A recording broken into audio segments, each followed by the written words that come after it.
Good afternoon, members and visitors. Welcome to this afternoon session. I think we'll start with roll call because not everybody's here who was present this morning. So over to Andrew. Thank you very much, Chair. So, Councillor Brian Bailey. Present. Councillor Barlow. Present. Councillor Bloxham. Present. Councillor Brown. Present. Councillor Bethany Collins. Present, thank you. Councillor Faithful. Present. Councillor Gazard, no. Councillor Haggerty. Present. Councillor Howe. Councillor Hughes. Present. Councillor Veen. Councillor Smith. Present. And finally, Councillor Ragg. Present. Thank you, Chair. I can confirm that you are quorate. Thank you, Andrew. Right, we start with agenda item 12, planning application 250063. It's a major full application for battery storage, land at Exeter Substation Broadlist, pages 124 to 166. And Senior Planning Officer Jamie Quinton will present the report. Thank you, Jamie. Thank you, Chair. Good afternoon, everyone. So the following application concerns the construction of a battery energy storage system at land east of Exeter Substation. The application is before you all as the officer recommendation is for approval, but there are outstanding objections from the Parish Council. There's only a couple of updates on this, both relate to conditions. Condition 17, which relates to landscaping, will be removed and is proposed to be replaced with a standard landscaping condition securing details of hard landscaping, soil resources plan and soft landscaping, and is just to address some discrepancies with the current landscaping plan and the site layout plan, which at the moment indicates planting where there should be a water tank. An additional condition is proposed for a lighting scheme to be submitted for approval, and that is to, in the interest of protecting the character appearance of the area, but also some foraging habitat that borders this application site. So on your screen now is an aerial image of the area. The application site is enclosed in red here. Exeter Substation is immediately to the west, and further west you have Broadcliff Village. And on the bottom of your image, you can just see the northern extent of Cranbrook. So in terms of policy context, the application site is located outside of any defined built-up area boundary and therefore is an open countryside as defined by Strategy 7 of the East Devon Local Plan. This states that development shall only be supported where it is explicitly permitted by other policy within the local plan or an adopted neighbourhood plan. In this case, the proposals draw support from Strategy 39, which is titled Renewable and Low Carbon Energy Projects. As I'm sure members will be aware, having dealt with BESS applications before, most notably one that came before committee last month, the Council accepts that battery energy storage installations are low carbon energy projects, as these can help reduce emissions compared to conventional use of fossil fuels. So on your screens now is a site image of how the site sits in relation to other solar farm and battery energy storage system approvals. So those in green are all solar farms that have been built out in full, as you can see here, here, and here. So the item that members considered last month was the battery energy storage system off of Saundercroft Road, and that's the blue land here. Back in 2023, the Council also granted permission for a large-scale battery energy storage system here, and just for an idea of scale, this included the construction of 500 battery energy units, whereas the application we're considering today consists of 66. The Council is also currently considering another such facility to the west, accessed off Saundercroft Road.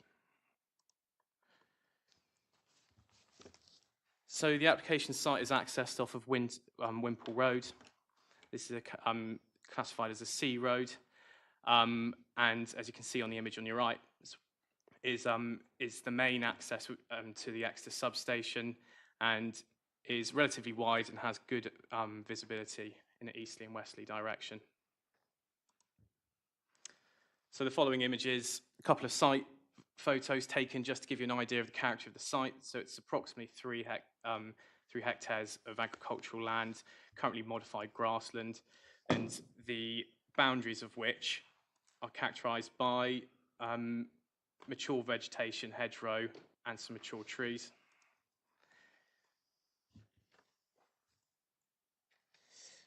So on your screen now is the site layout plan. So here on the left-hand side of the image is the existing access to the Exeter substation. So the proposals include the creation of this access track, which runs in a westerly direction, from west to east, before turning south and forking, providing an emergency access into the BESS compound. The broken black line you might just be able to make out is the underground fibre and cable routing, which leads to the Exeter substation, where a connection point has preliminarily been agreed with the substation. The BESS compound itself consists of the following infrastructure: a substation, control room, switchgear, water tank, spare parts container, the battery units, the inverter units, the internal circulation tracks, CCTV cameras, and the palisade fencing that encloses the compound. So on your screen are the site plan and the elevation drawings for the substation. This converts the electricity between low voltage to be used by the battery and high voltage to be used by the grid. And this is located in the northern part of the site. This is the DNO control room. So this monitors the status of the substation, transformers and switchgear, detects any outages, faults and abnormal conditions. In this case, the building double up as a welfare unit, has a meeting room, a toilet, and extra storage space.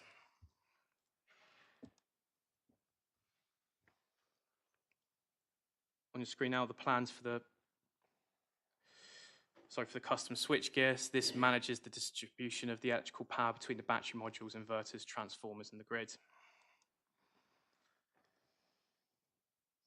This is a spare parts container, which would, for all intents and purposes, look like a large shipping container. This is the water tank.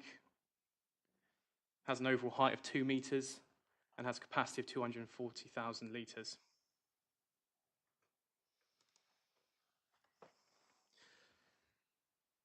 So as mentioned at the start of the presentation, the BESS compound consists of 66 battery units. These are orientated in a cluster arrangement, which consists of 2 battery units to be served by an inverter unit. The statement outlines that the batteries are fitted with environmental control units, which will maintain the temperature and humidity within the battery's container, and that the batteries will be monitored remotely through a battery management system. The environmental control unit also contains gas sensors, which would detect other changes within the batteries. On your screen now is plans of the fencing, which would be 3 meters in high, as opposed to 2.4, which is indicated in the committee report, and also an elevation drawing of the gates that would be used. On the right-hand side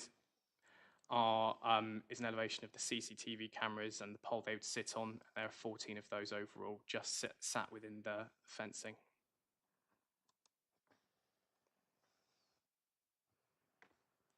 There's a section of the access track,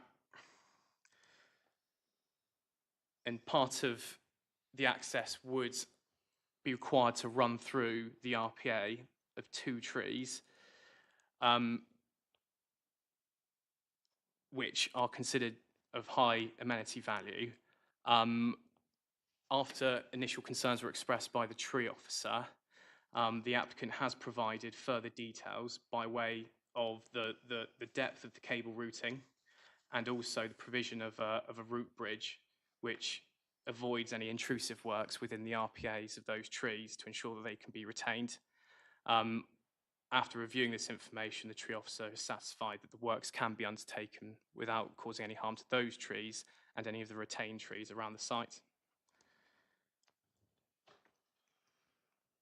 So on your screen now is the landscaping scheme, which depicts additional tree planting on the north, eastern and southern boundaries. Also mixed native tree and shrub planting around the compound, but also provision of hedgerow and additional tree planting immediately to the southeast of the site. So the purpose of the landscaping scheme is to offset some landscape visual harm that we'll come on to in a second, but also in order for the applicant to meet their biodiversity net gain obligations. And in this case, they exceed the 10% requirement, resulting in 26% gain in habitat units and 15% in linear habitats.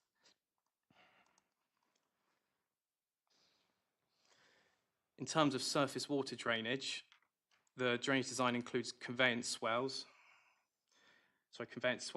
and filter drains, which direct surface water runoff into two attenuation basins, one immediately to the west of the BESS compound and another next to the track just to the north there.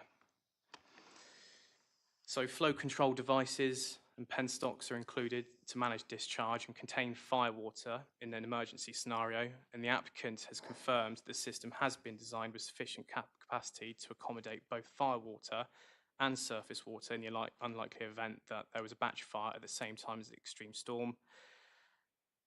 The system ensures runoff is managed at greenfield rates, mitigating flood risk to adjacent areas. The submitted drainage strategy states that in the event of a fire, runoff firewater would be captured within the basin and tested for contaminants prior to either being released through the flow control chamber or arranged for disposal and decontamination.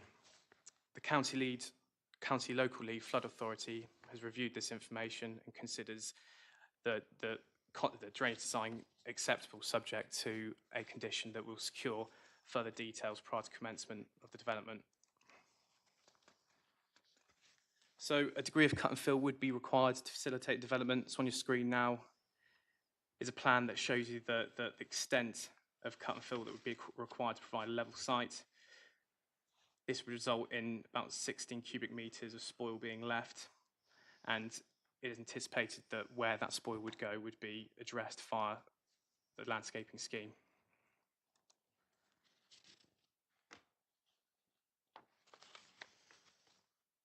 So the site consists of a mix of grade 3A, 3B and grade 5 agricultural land, and out of those grades, it is 3A that is considered best, most versatile land as defined in the NPPF. So the proposals would result in a loss of around 1 hectare of 3A land.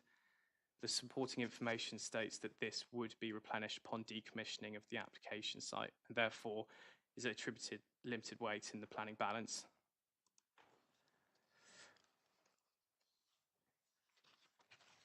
The next couple of photos just show the character of Wimpole Lane. So that's looking in an easterly direction.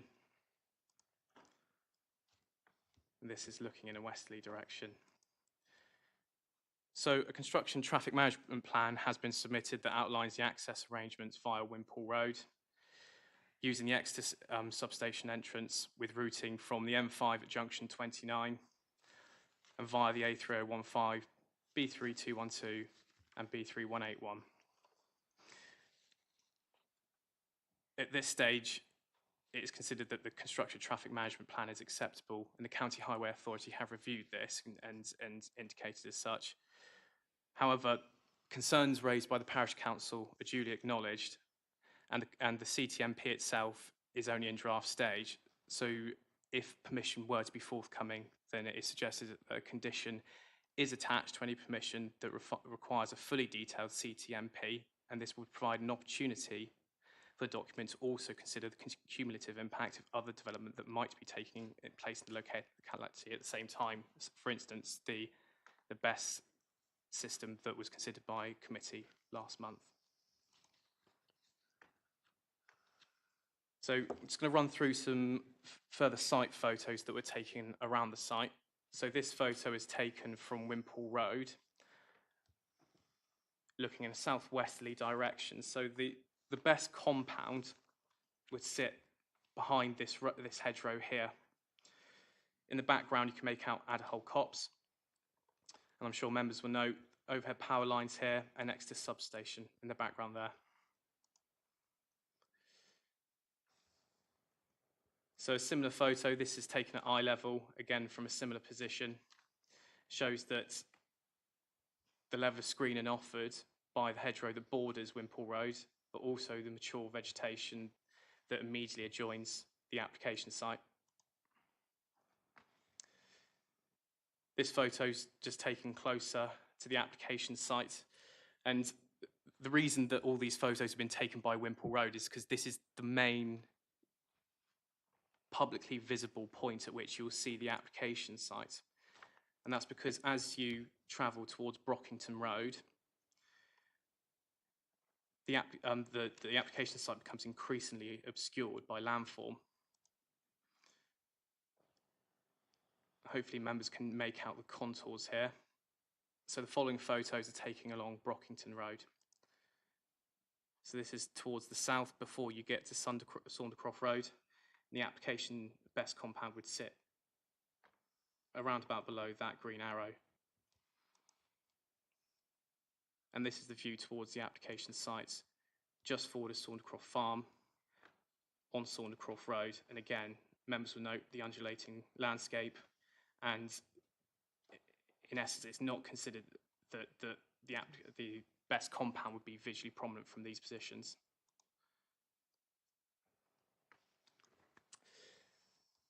So, as mentioned at the start of the presentation, the battery units are to be arranged in this cluster arrangement alongside an inverter. The photo you've got on your screen is an example where the applicant has secured permission in Bramley, Hampshire. And on the right-hand side are the intended manufacturer, Sungrow, their details about how such battery units are arranged. The Devon and Somerset Fire Service have been consulted as part of the application process to comment on the outline battery safety management plan and are broadly satisfied that it complies. And officers are satisfied that certain types of lithium ferrous phosphate cells can be arranged in this orientation without giving rise to concerns over thermal runaways.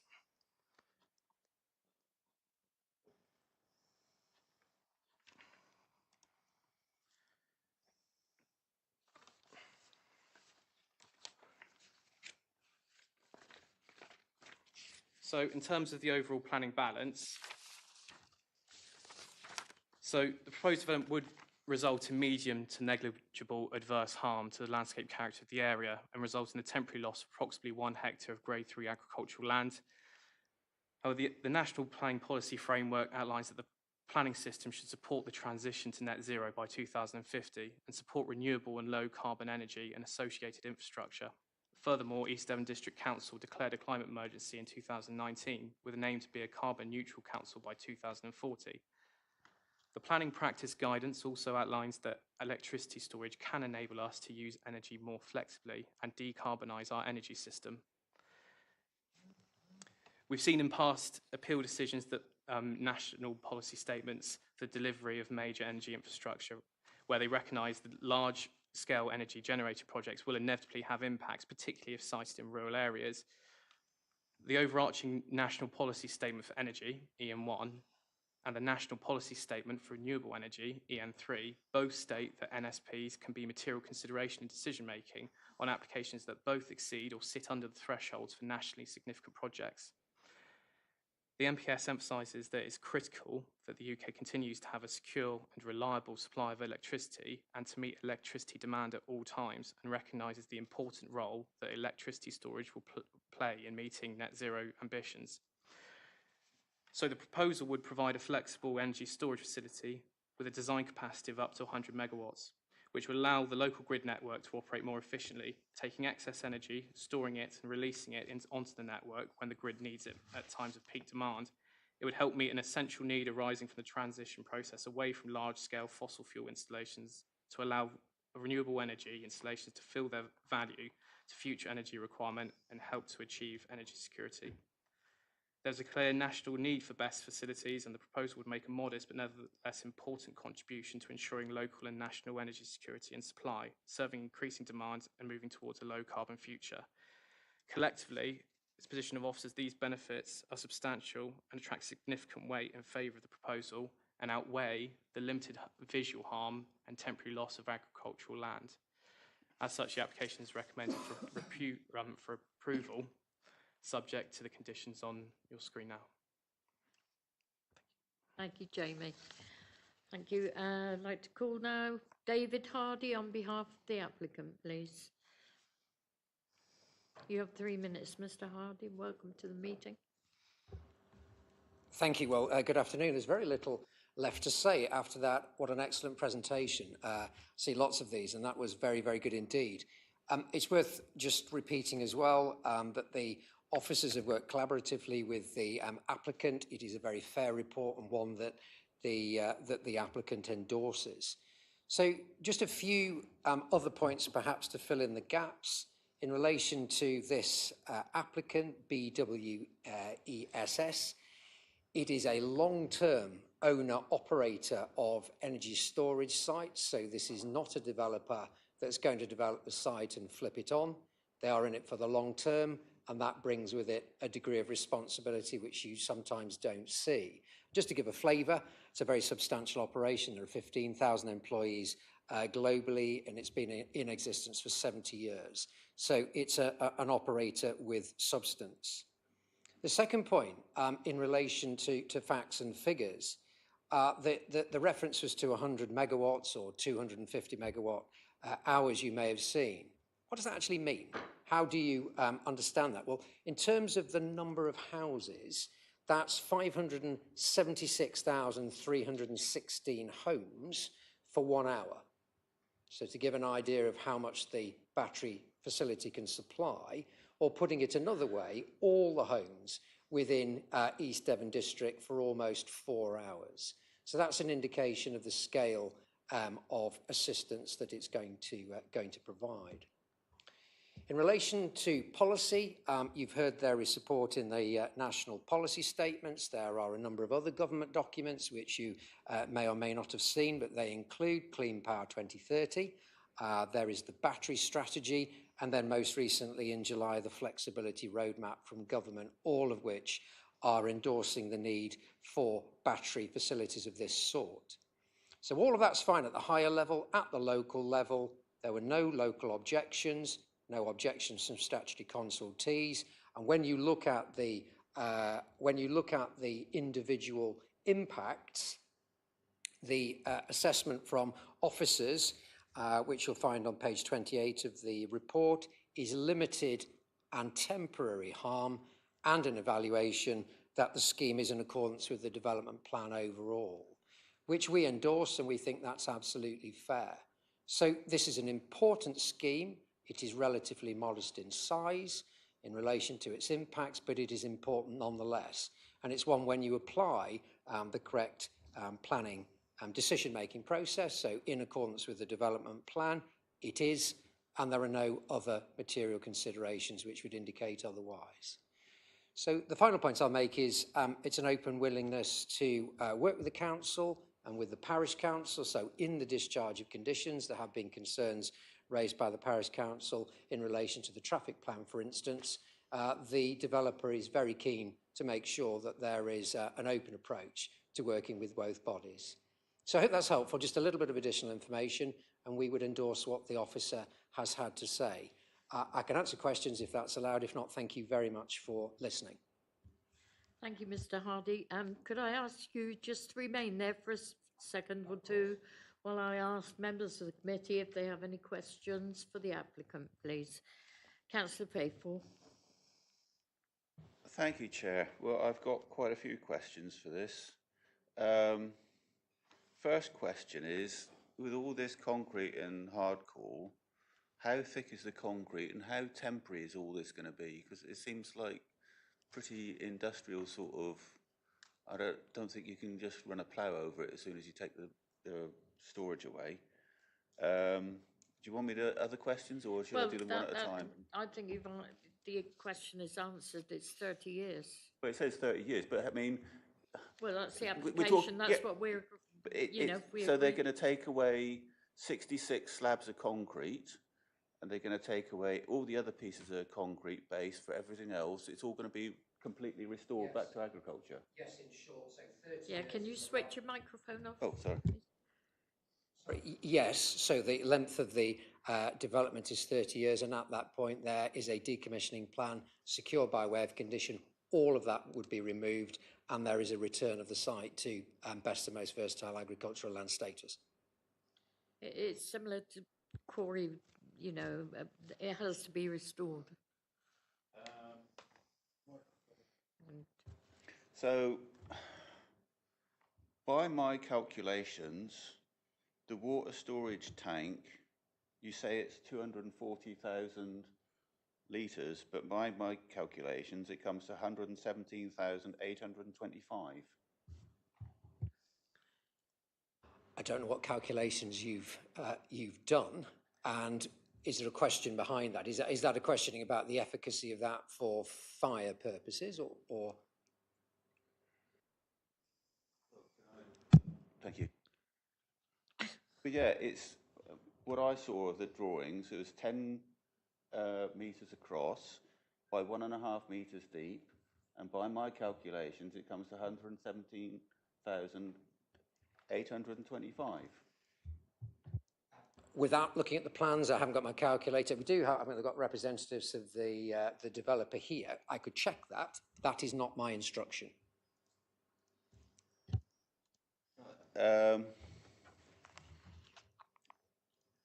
main site entrance, there is double gates and a cattle crossing. Does the gate get locked, or is it open for emergency access? Be open for emergency access. It's not going to get locked at all. There will be access to the grid facility because it is a shared access, as you're probably aware.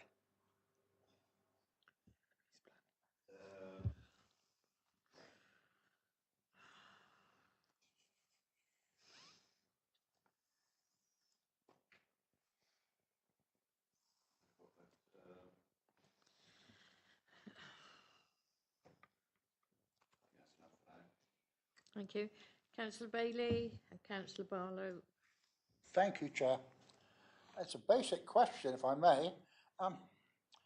With Hinkley Point due to come online within the next 5 to 6 years, my question is a simple one. Is there a definite and a proven need for this? Thank you. The answer to that is yes. One of the benefits of this scheme is that it has got a confirmed connection offer to connect this project in 2028. So lots of stories in the press you may have read about connection dates going back into the 2030s.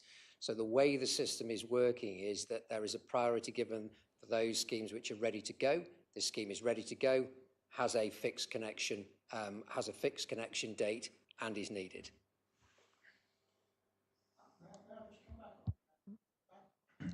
I understand what you're saying, but with bearing that in mind that Hinkley Point will be coming out sometime relatively early, why do you need 30 years?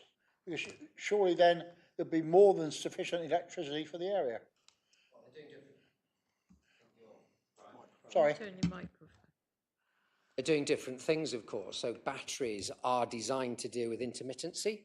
So specifically in relation to wind and to solar. So they're not dealing with that constant base load that you're going to get from the nuclear power station if and when that comes on stream. So they're doing two different things. Okay, thank you. Thank you. Councillor Barlow. Thank you. Obviously, you've got all these, I presume it's remotely monitored, whatever, where you're looking at things. So should anything go wrong, and before you call out the emergency services, which I'm sure you won't want to do on every occasion, where do the people come from to check what's happening on site before you call out the emergency services? Do you mean the normal routine maintenance staff, the employees of the developer? Is that? No, sorry, I mean in an emergency. So basically, the risk to these is fire, runaway fires, etc. So obviously they have monitors inside all the battery packs, etc. And there will be faults and bits and pieces. And then someone has to come out and check, is it a fault or is it a fire? And basically, where does someone come from to check what's going on site?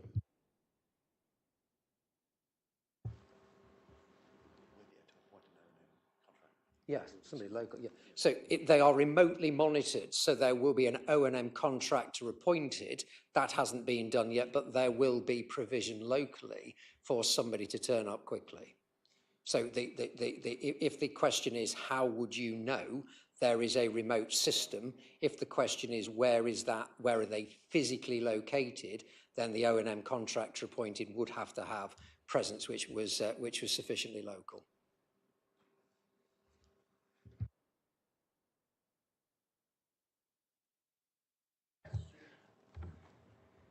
I looked on the list of consultees, and of the public, there was only two, I don't know, residents or whatever consulted, and there's quite a number of houses. Do we know who or why it's only two?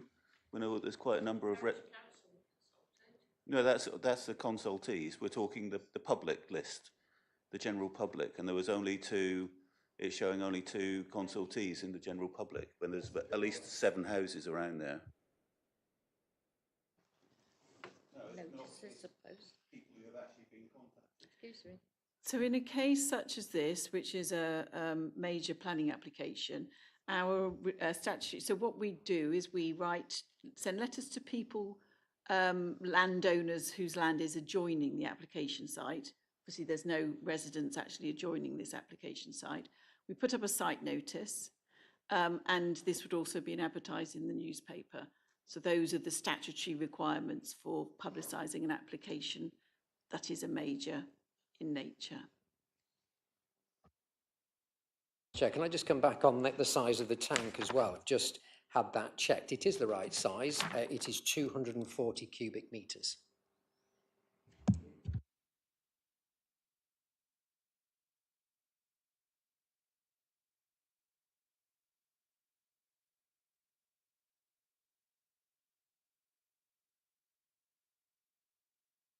I've gone off.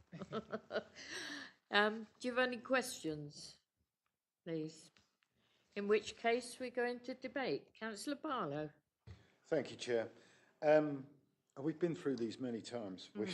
We've listened to, and I know more about batteries than I ever did when I started here a year and a bit ago.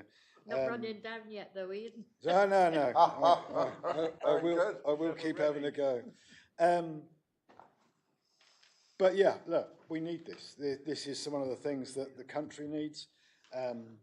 Some of the places we've had before are in areas of outstanding natural beauty. There's reasons for not having it.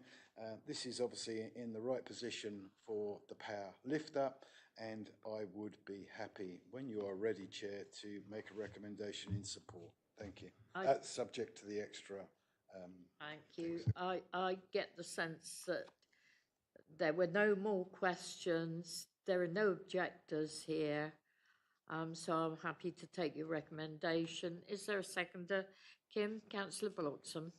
Yeah, I'm happy to second that. For the Thank you. reasons that Can we go Councillor to the Barlow- vote then? All in favour?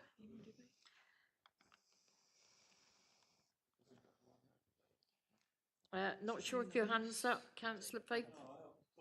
You said we were in debate, but we haven't had a debate. Well, I did say that there were, from the questions had run out, there are no objectors, so we'd had a proposal. There seemed to be, well, if you want to debate it now, proposal's been made and it's been seconded. Over to you for the debate then. Well, I am concerned, and the one thing I'm not sure about was the archaeology, the ring thing, and how would that be protected? And I'd like to be sure that that is properly protected with appropriate action. But there is also the concern of the parish council, and will that be properly secured? I think they've been concerned about the construction management plan. I think that's in place now. Do you have anything to add on that, Jamie? No, so the concerns raised by the parish council were largely to do with the construction phase of the development, and in particular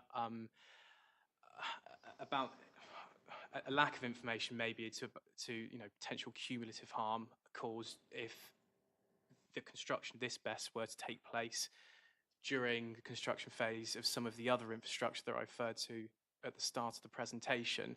What we have looked to do in this case is apply a condition which requires the submission of a fully detailed construction traffic management plan, and that will have to also, in order to meet the condition, consider any other construction works going on in the locality at the time.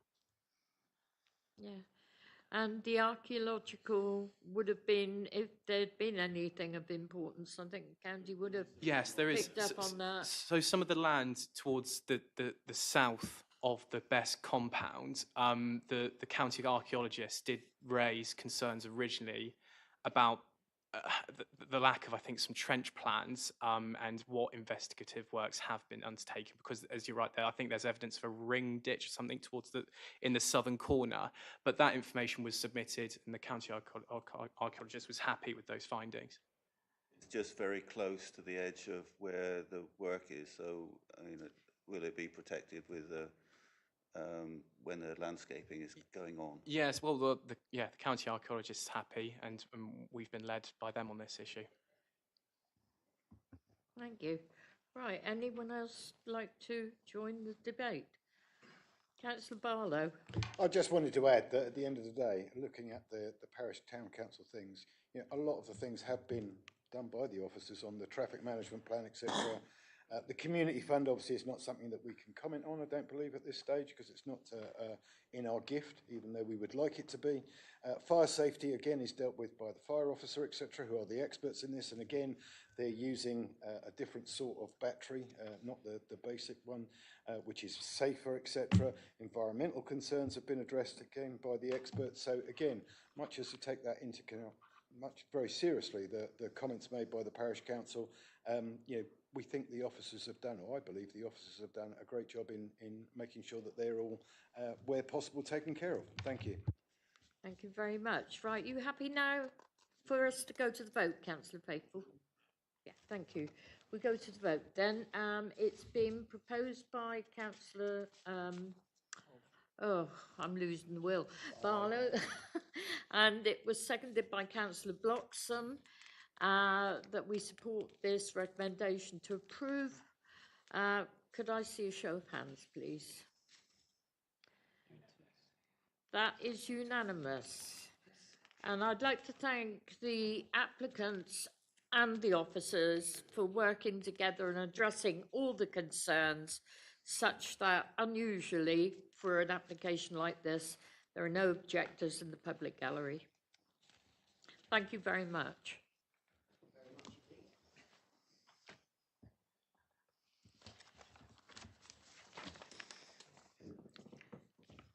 Thanks, Jamie. Right, we move on to the last application now. Welcome back, Nigel. Item 13, planning application 242226 is a full application for land at Western Mews, Weston, pages 167 to 186. Recommendation is to refuse. So over to Nigel Barrett to present the report, please, Senior Planning Officer.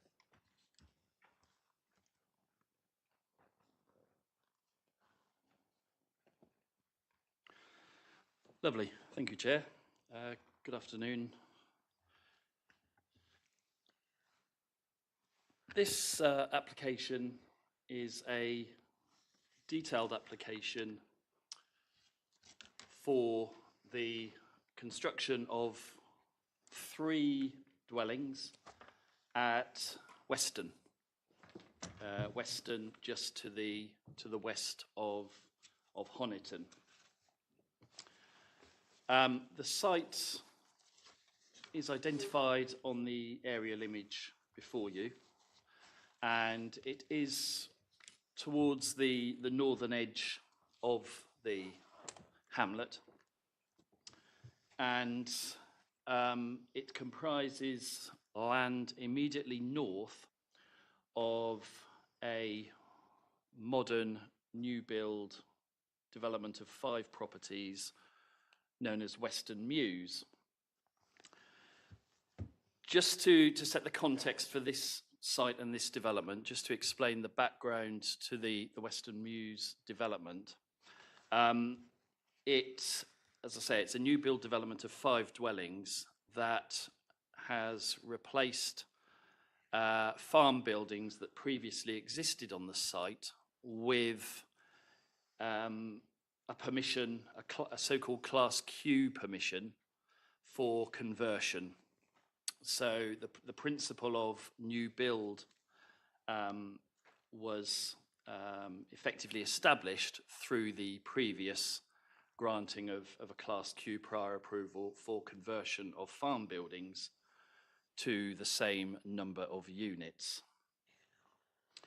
The image you are seeing, which is, to all intents and purposes, the most up-to-date I could source, is 3 years old. So the dwellings that are being built out, comprising the Weston Mews development, don't appear on that image. But what does appear are the farm buildings that they replace, which are immediately to the south of the application site. The application site itself, in policy terms, is a greenfield site. Albeit at the moment, it is largely covered in spoil deposited from excavation work linked to the development of the 5 Weston Mews houses.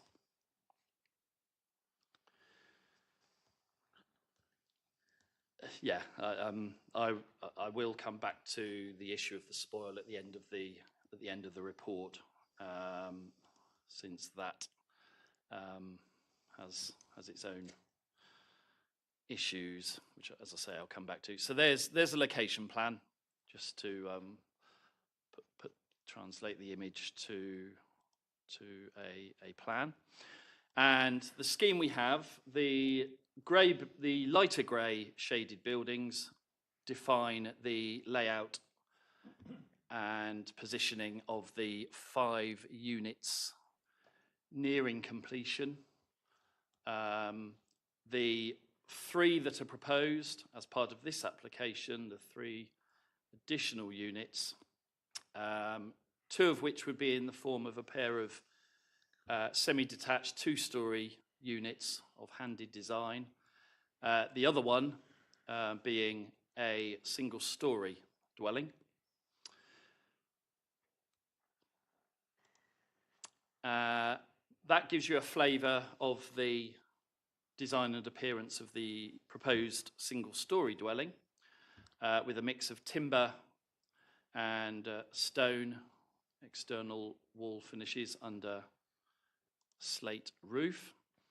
And that is one of the 2 2-storey dwellings that are proposed, the other one being essentially a handed version of that dwelling. So essentially the same, but with the garage on the left-hand side rather than the right-hand side. So that's the proposal. I will show you some images of the site. That's a view taken from the entrance to the site, looking up at the site. And this here is the spoil deposited from the excavation undertaken in connection with the Weston Mews development. On this image, you've got the same spoil deposit towards the right-hand side of the photograph, and part of the existing development to the left.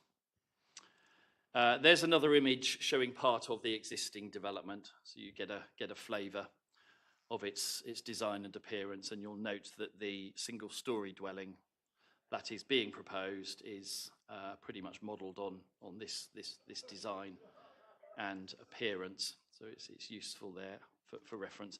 And that's another image showing more of the existing development. In that image, the application site is effectively behind where I'm taking that photograph from. Okay.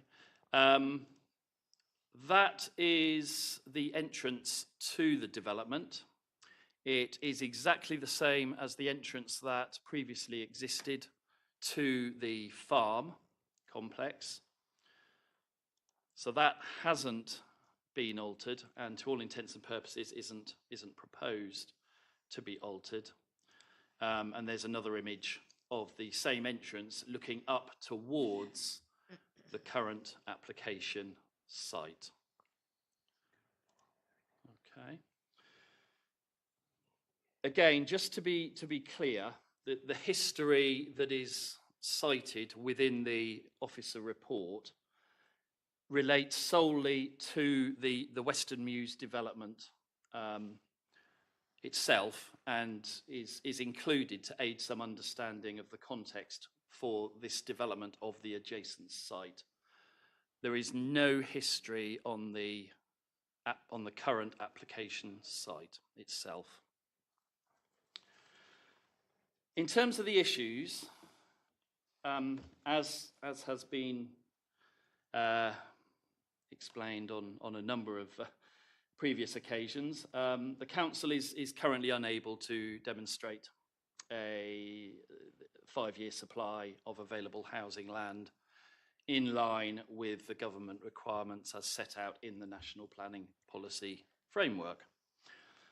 As such, the tilted balance presumption in favour of sustainable development set out in paragraph 11 of the framework is engaged, and in such circumstances, paragraph 11 states that permission should be granted for development unless any adverse impacts of doing so would significantly and demonstrably outweigh the benefits when considered against the NPPF policies taken as a whole. In this case, the officer position is that the site is located in a hamlet that itself provides little in the way of services and facilities to meet the everyday needs of local residents. Although there is a public house and a shop and restaurant at nearby Heron Farm, there are no facilities such as a school, a village shop that provides a convenience shopping option, post office, doctor's surgery, or other services, or facilities more commonly found in villages elsewhere to accommodate the needs of residents. In addition, public transport services to Weston are limited in number and frequency. And also, the nearest stop to the site is located to the south of the hamlet, right at the opposite end, around about 600 metres from the site, along the road through the hamlet that, for the most part, is devoid of footways and street lighting. There are frequently parked cars along it, and at times it serves as a busy commuter route to and from the Heath Park estate here in Honiton, all of which in combination reduces the practicality, convenience and desirability of trips to and from not only the bus stop but also Honiton further afield by sustainable modes of transport, such as on foot or by bicycle. There would therefore be reliance upon the private car for the vast majority of journeys for employment purposes, shopping, leisure, so on and so forth.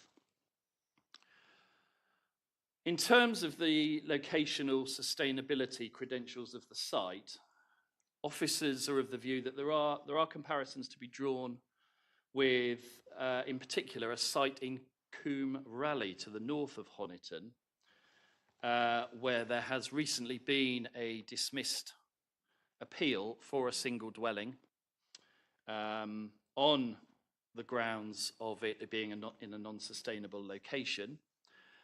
And it's contended that the distance between that site and the main services and facilities within Honiton Town Council bears strong comparison with the distances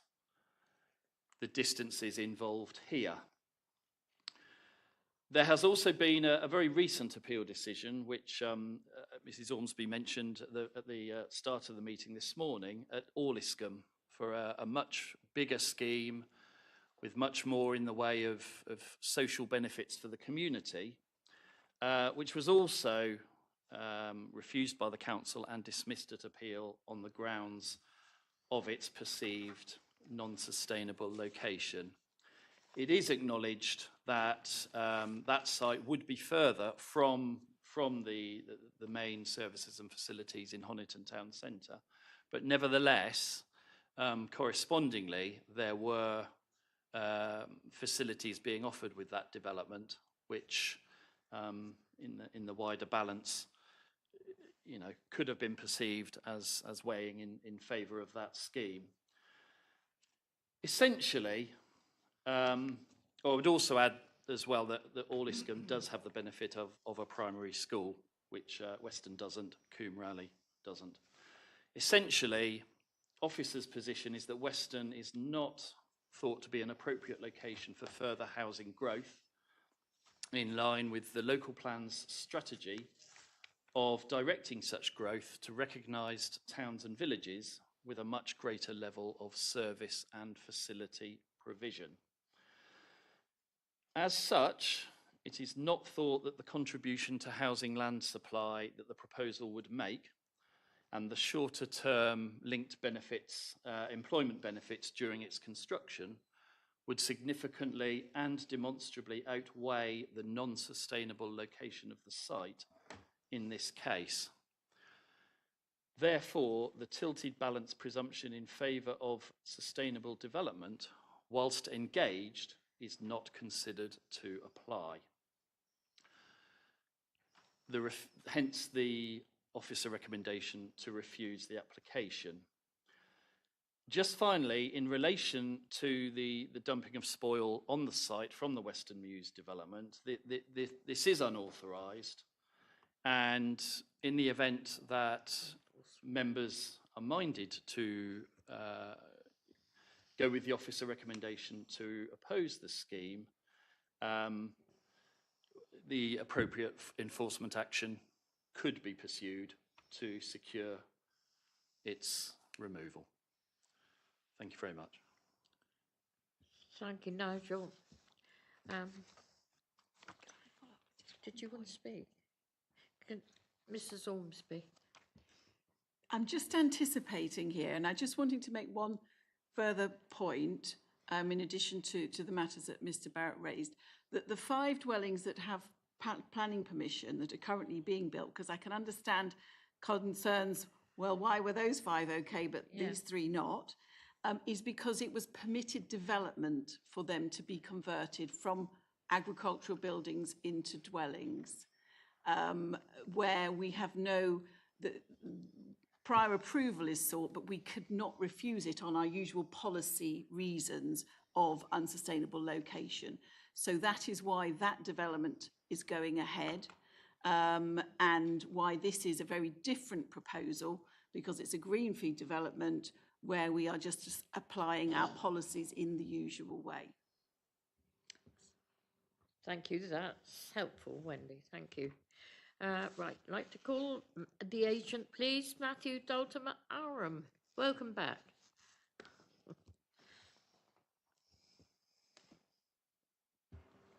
Thank you, Chair. We would respectfully disagree with the assessment of the merits of the proposal within the committee report. A ward member and the parish council support the proposal. The applicant, who's here today, has also met with the parish council to discuss the proposal and subsequently amended the scheme based on their feedback. The amendment reduces the number of dwellings originally proposed from 4 to 3 and substitutes 2-storey dwellings on the roadside boundary for a single-storey dwelling, all designed to look like a rural farmstead. The committee report contends that the proposal is contrary to the local plan policies. However, there is currently a significant shortfall in the council's required 5-year housing supply, as it can only demonstrate a supply of just 2.97 years. The council is therefore required by the NPPF to apply the presumption of favour of sustainable development, meaning the tilted balance is engaged. Recent housing appeals have identified that the inability to demonstrate an adequate supply of housing land is an important material consideration that should be given significant weight in the overall planning balance. As the committee report notes, in spatial terms, the site is close to the western edge of Honiton, approximately 600 metres away, and bus stops are available near the A35. This is within the 800 metre or 10-minute walking distance advocated by the Manual for Streets.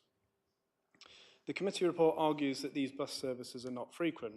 However, the 44 and 44A services operated by Stagecoach provide regular daily services to Honiton, Axminster, Ottery St Mary and Exeter. The route to the bus stops is through the village, but where traffic is subject to a 30-mile-an-hour speed limit. There are also dedicated pedestrian footways and street lighting for the remainder of the journey over the A35. This is therefore considered to be a safe and convenient walking and cycling distance. The committee report refers to 2 recent appeal decisions in Orliscombe and Coombe Raleigh. However, a more recent appeal allowing the construction of a dwelling at land adjacent to 5 Miles Close in Orliscombe came to a different conclusion, considering Orliscombe to be a suitable location for a new dwelling. Another very recent appeal decision allowed 5 dwellings in West Hill, noting that paragraph 110 of the NPPF indicates that opportunities to maximise sustainable transport solutions will vary between urban and rural areas, which should be taken into account in both plan making and decision making. And respectfully, given the proximity to Honiton and the availability of walking and cycling routes and transport connections, the site cannot reasonably be considered so poorly located to facilities and services that it amounts to any real significant harm. There are no other conflicts identified within the committee report. Approving the proposal would make a valuable contribution of 3 dwellings to the local housing stock in the context of housing supply shortage, on which is effectively a redundant infill site to the immediate north of a recently constructed residential development for 5 dwellings. Overall, it's considered that the adverse impacts of granting planning permission would not significantly and demonstrably outweigh the benefits of the scheme and should be granted. Consequently, we'd respectfully request that members approve the application. Thank you. Thank you very much. Thank you. Now we have the adjoining ward member, Councillor Roy Collins, please. Thank you, Chair. I've known this site for over 68 years. It was formerly belonged to Devon County Council. It was a council farm, which stupidly they went and sold off. The various fields were sold in different lots. It's been sold several times on. Each time it doubles in value. Now, I knew the three different tenant farmers that were in there, and the site in question was never field land. It was never tilled or growing grass. The farmer used to store his implements there. I'm sure if you dug down, you'd probably find hardcore there. And I totally disagree with the report, what he says about buses. There are 20 buses each day past that stop going to Exeter, and 20 coming back from Exeter. The first bus starts at 6:20 in the morning from there, and the last bus is 22:45 in the evening. And those buses, some of them, they're only 20 minutes apart. Some of the buses carry on to Axminster. Now, it's ridiculous to say that there's no transport there, and these buses run 6 days a week. On Sundays, there are 4 buses. There's also a bus, the 694, which travels to Clumpton, and that runs twice a day, and that stops at the at the pub at the Otter Inn as the official stop for that one.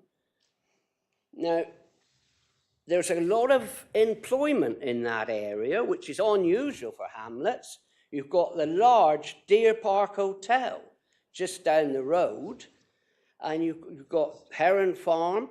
They grow a lot of vegetables. They use on the cafe there, and they have a shop where you can buy honey and jams and different things in there. It's just and now we've got another business which has been, well, another industrial site at Roebuck Farm. They do MOTs and lots of other things there. The buildings were light up there at 12 o'clock on Saturday night when I went by. There's lots of employment, and they're no distance away, really, from Heath Park here, where there again you've got a lot of employment. And Farm to have a shop next to the Cove Garden Centre a few months back. So there'll be a shop there where people can buy things. No, I totally disagree with this officer's report. Please approve this application. We do need new buildings in villages to provide life. And it's next to the Christian Brethren Chapel. Now, that has been struggling for years for numbers, but it's still remaining open. Hopefully, 1 or 2 of these residents might well go to the chapel and help to keep it going. Thank you. Thank you, Councillor Collins. Right, members, any questions? Councillor Brown, you're the ward member, then you should speak. Are you speaking in favour? Oh, we're not. They have them usually at the beginning, we always did. Hold up, can you just hold on a second, we're having He actually doesn't want to make a question.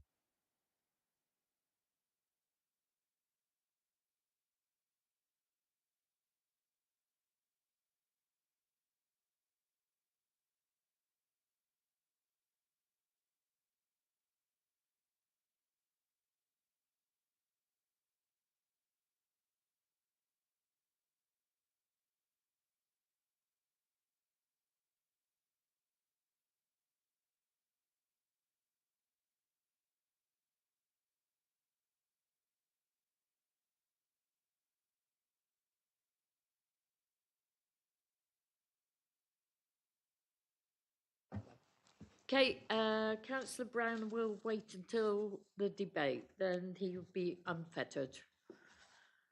Totally, you can be let loose, Colin. Thank you. Councillor Barlow, Councillor Faithful. Thank you, Chair. Your question, obviously, because of the tilted balance, the adverse impacts are the most important things here. Other than the actual position of it, are there any other adverse impacts of siting buildings in this place other than, and we have heard about the transport that is available, and I wonder if you can comment what is right on that, and things like Coombe Garden Centre that you allowed, and it was you, I think, that was arguing that it was very close and close to the centre of town, and it's only 300 metres difference between that point in the centre of Honiton and the Coombe Garden Centre extension that we allowed, that we said was sustainable. So could you please say what other adverse implications there are? As is evident from the wording of the recommended reason for refusal and from the report itself, there aren't any other particular detailed matters of concern. That much is true. The principal concern of officers is with regard to the local plan strategy and whether this is an appropriate location for accommodating further housing growth in a hamlet with very few services and facilities for the community. So it is essentially an objection based on the principle, yes. In terms of the bus services, there is a regular service, the 44A service, on weekdays and Saturdays, albeit there are only 2 on Sundays and bank holidays. But I come back to the point made in the presentation about the location of the stop for both that service and the 694, which again, based on the information I have available to me, only operates once a day, 3 days a week. Sorry, yes, I was making the point about the distance from the bus stop and the route between the sites and the bus stop in terms of trying to demonstrate the lack of sustainability credentials for the site. I think the distance from the site to the bus stop 600 metres, if I remember. Yes, but it's not just about the distance per se. It's also about the existence or otherwise of footways, street lighting, etc., etc. It's something certainly that appeal inspectors major on quite significantly in their assessment as to locational sustainability. Thank you. Right, still on questions, Peter Faithful. I was simply going to ask, could all planning officers have an up-to-date bus timetable? Because Councillor Collins... You have one. Yeah, I'm saying that Councillor Collins was correct with the Sunday bus service, and our officer is wrong. There's been 4 buses on a Sunday since April, and we've got an up-to-date bus timetable downstairs. That's what I was saying. You've got the timetable, so you've got the evidence there. Yeah. Okay. Thank you. Well, you know, that was a question. I don't know if you want to answer it, but I think you've answered your own question, really. Yeah, Councillor Collins.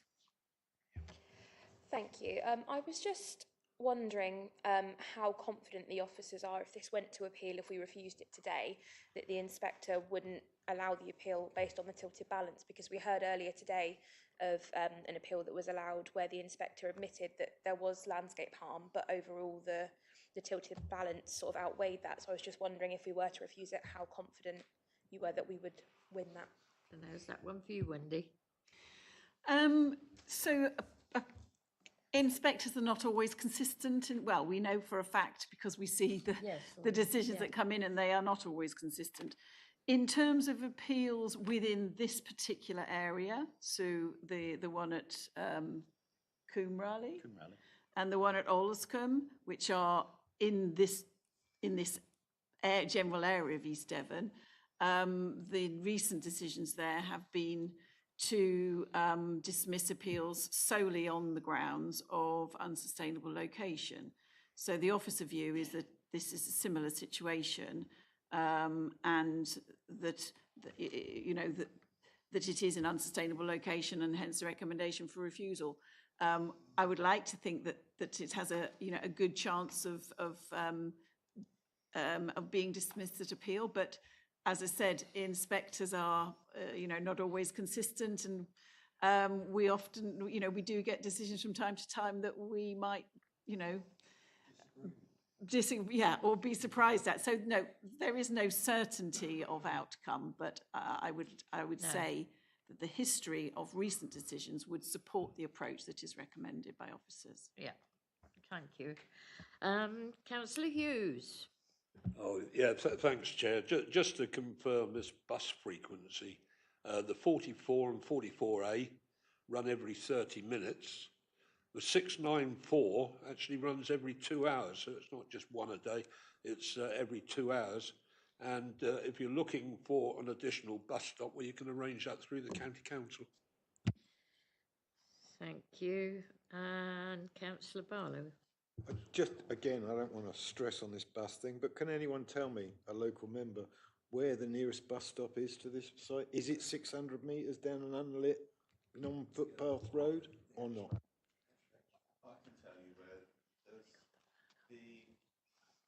I think, can we have the answer, Cullompton- from the Cullompton officer, bus. please? Excuse me, answer from the officer, please. Sorry, Chair, I was actually asking a local member rather than, Well, can you do it through the chair, I Peter? did do it Ian, through, I did do it through the chair. thank you. Through the chair, could I ask a local member? Yeah, Thank you. well, I can answer that. There's three of the Cullompton buses run through the back roads. One of them goes straight past the junction to Buckroll, and the other two go to the old A30. So they take the junction, you go to the end of this industrial estate and take that route. So that the nearest place to catch a bus is right on the junction, because in rural buses, it's a request stop. You just put your hand out to stop the bus. There is a bus stop which is closer than the main bus stop for the 44, that actually is somewhere in the village, but exactly the distance, I think it's about 200 metres, something like that, the official bus stop, but the actual closest you can get is actually on the junction to Buckroll. is there any way we can identify that for people who are, you know, members, and I'm one of them, and acquainted with the area? It's in the sticks, isn't it? We don't always go that Certainly, way. as far as I understand, the red dot that's on the image before you marks the location of the bus stop, Yeah, which is at the other end of the hamlet from the application site, which is up here. right a step. No. You'd have to go to the main road.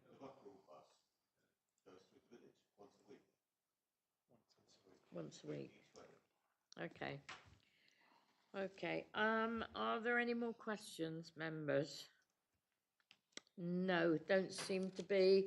I think have you got a question, Colin? No, wait, hold on, then. You'll be first called, don't worry. I think the main issue here is sustainability. As we've heard, there are no shops. There might be a farm shop, but you can't buy everything in a farm shop. Nearest bus stop, 600 metres, the other end of the hamlet. And even if there is a bus stop there, you know, people use their cars. Can't get away from that. We finished questions. So I think, and bearing in mind the two recent appeals as well, and you've heard the officer's advice, you know, it's anybody's guess on the day. I mean, you can refuse this and test it at appeal. The applicant has that option to go to appeal if you feel strongly enough, or you can approve it, and who knows what might happen in the future, and who knows what the inspector might have said on the day.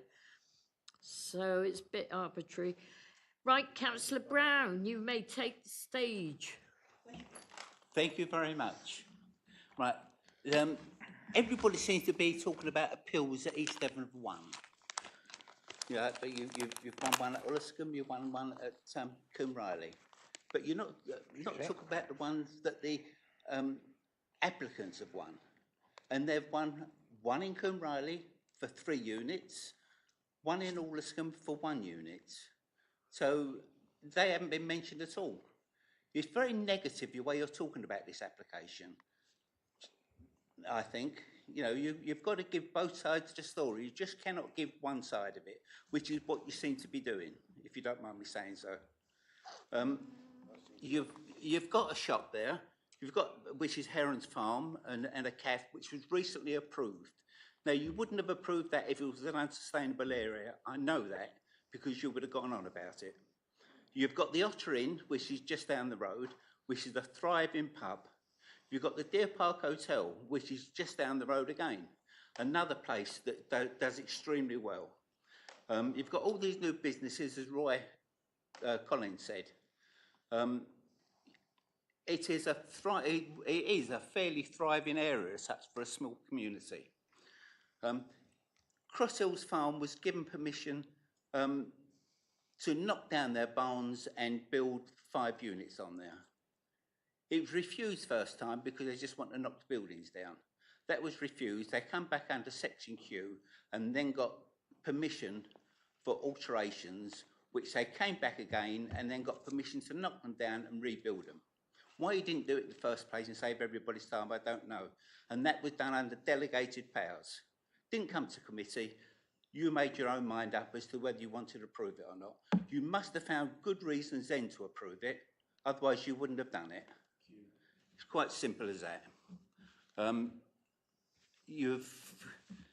When the application came in, Devon County wrote on their one, and I've got it in front of me at the moment, Devon County Highway Authority, 13th of the 4th, 22, observations. The application is called demolition of an existing agricultural building and construction of 5 numbered dwelling houses, including the retention of existing access and trip generations, is negligible. The only thing we would request is an active EV charging and cycle parking. That's all they wanted. They could see no problem with the amount of traffic that was going to go on the road there. You're talking about 3 extra units coming in. And you've got the permitted development granted under Class Q, which you haven't quoted here, for change of use of a building, any land within its curtilage.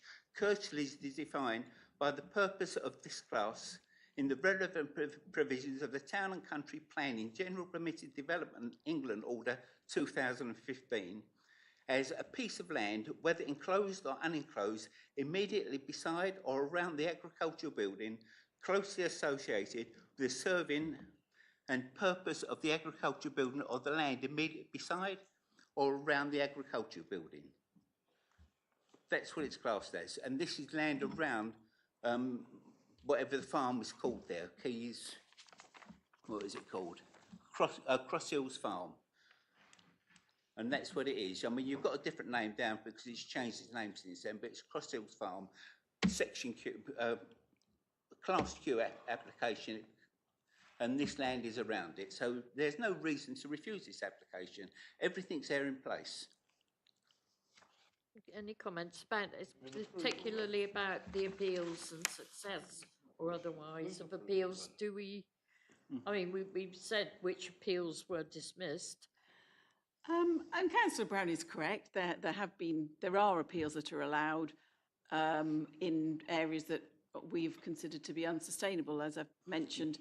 And the one example was the West Hill one that we talked about this morning, which was, you know, a surprising decision in that case. So yes, there are ones that go the other way. And I think from the officer's point of view, we're looking, I mean, we're applying policy as we see it, you know, in terms of our interpretation of it. In terms of the issue of curtilage, I would make it clear that this parcel of land would not be deemed, for the purposes of interpreting a Class Q, it's the amount of land effectively, and it would be per dwelling. So obviously each individual barn that was granted under Class Q would have had its, you know, would have been had the curtilage associated with it.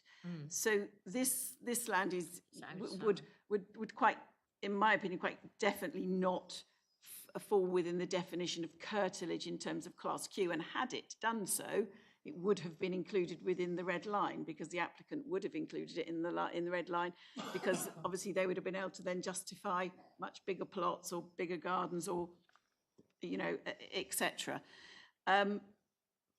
But so that's why this land, we do consider it to be a greenfield piece of land, quite distinctly different to the 5 units which were approved only as a consequence of permitted development rights. So as you've mentioned, in terms of the planning history, the Class Q came in for the conversion of the barns, which we had no choice but to allow, because the criteria are very clear on what you can refuse and why. So we could not apply the criteria of, is this the right location? So the Class Q was granted, and then further case law has established that where there's a fallback position for a conversion, that in certain circumstances, that fallback position can be relied upon to be able to then demolish the buildings and build new. And that's what happened in this case. Again, once that application came in that was approved under delegated powers, the principle of development was established, and the officers could not have refused it on those grounds. They could only have considered the design scale, etc. The appeals you're talking about are older than the appeals I'm talking about. The appeals you're talking about that have been refused are older appeals. The ones I'm talking about are newer appeals. The single dwelling at Olscombe decision came in before the 20 dwellings at Olscombe. I remember, because I remember thinking, oh, that doesn't bode well for the scheme of 20 at the later scheme. So yes, I mean, it does vary over time. And you're right that there are some that go one way and some that go another. And we do need to focus on the merits of this particular site, every application on its own merits. Members need to satisfy themselves whether they think this is a suitable, sustainable location for development. If it is a suitable, sustainable location for development, then you're looking at, other fields in the area that, haven't come forward. If it was a suitable location for development, the field across the road, for example, arguably might have come forward in the draft local plan. So we do need to think carefully. If we're saying this is a sustainable development site for 3, it's potentially a sustainable development site for a greater number of houses. So we just need to be mindful of the decisions that we make and make sure that we're consistent in our decision making. Yeah.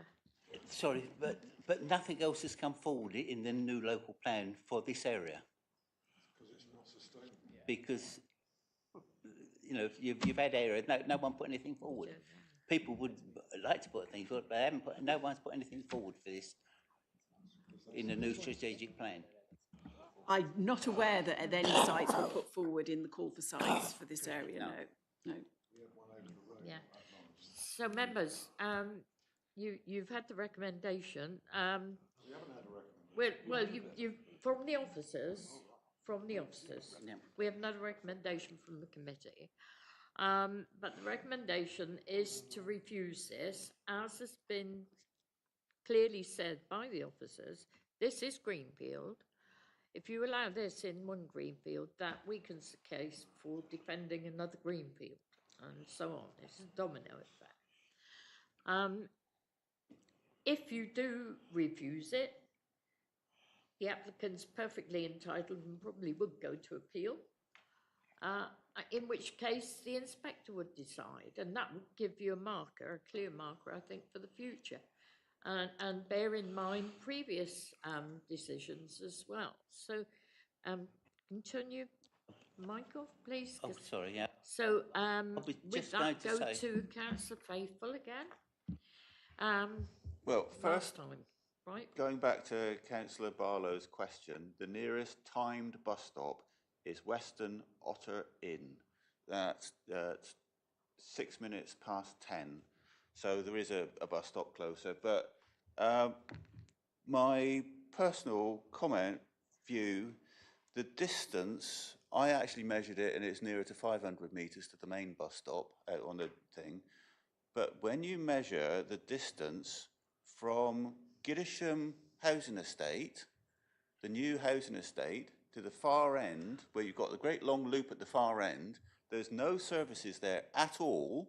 There's planning permission for just under 300 houses, and that is more isolated with less services than you have at Western.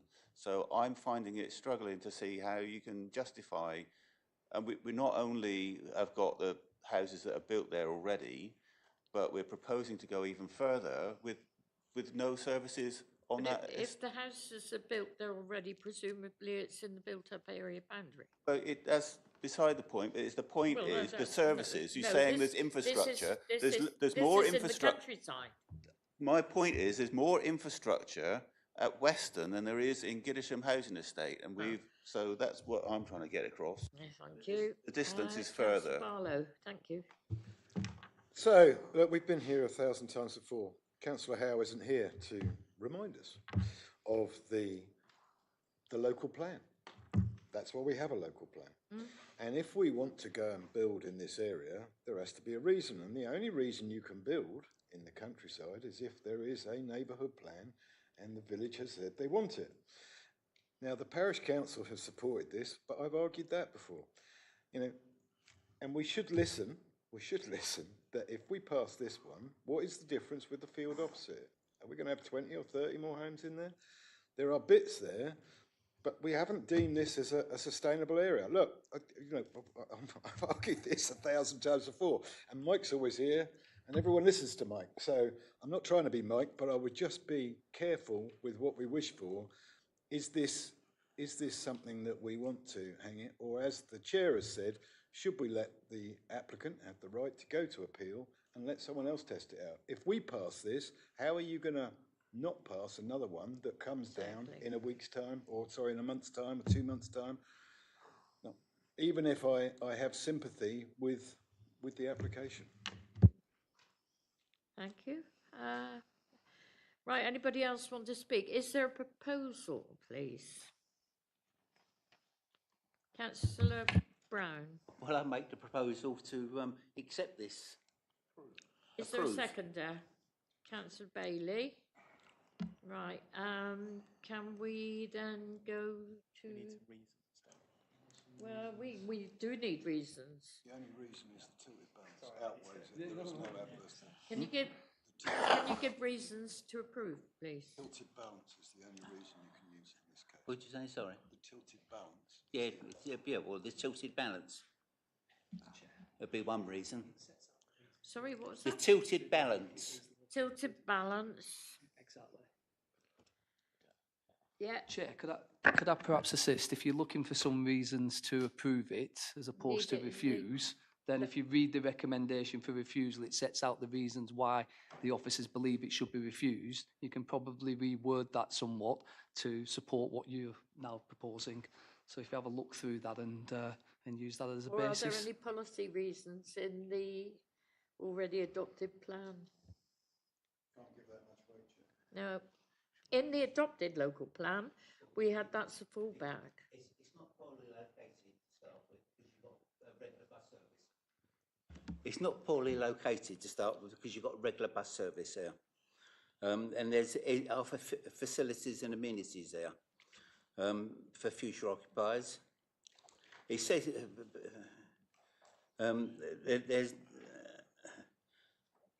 there's a short walk to a bus stop. There's employment in the area. It's closer than Baker Estates, which we've approved 300 houses there.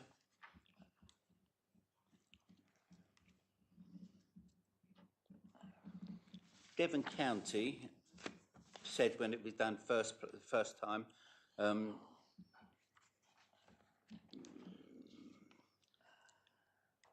the trip generation there would be negligible. The proposal would significantly and demonstrably outweigh the benefits. Oh, sorry. Yeah. Outweigh the benefits. If you want to do it. Not that I agree.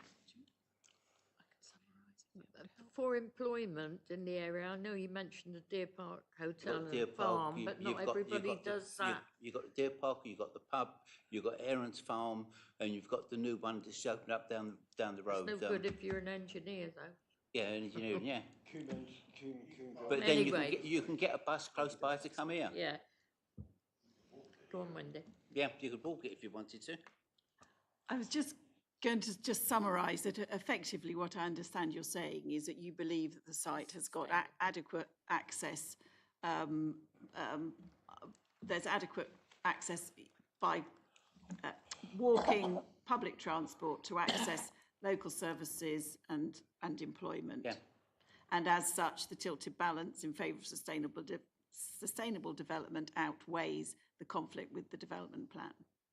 I think you said that very well, Wendy. Thank you.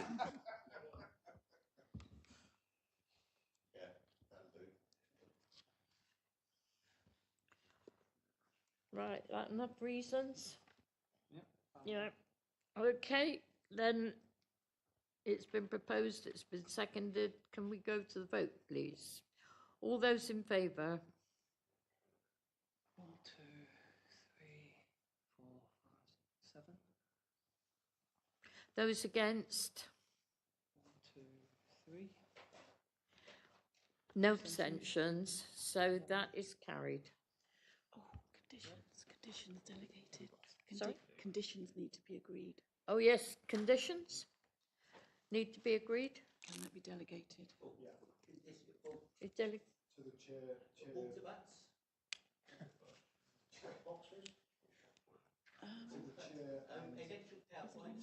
Chair and ward members?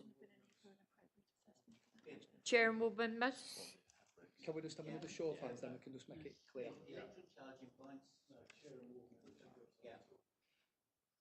So, recommendation again, so the proposal is that there's an approval for the reasons set out earlier by Wendy Ormsby, with conditions to be dealt with by the planning manager in consultation with the chair and the ward member. Yeah, okay, so can we just... Okay, for both ward members. So can, for the purpose of just clarification, can we just confirm that your vote that you've made previously? So those in favour of that? Thank you. So we should have 7 again? Yeah. And those against? Yeah, thank you. Right, yeah. I think that's it then. Thank you, members, for your attendance. Thank you to the applicants. I'm going to close the meeting. Thank you very much. Just in the minutes.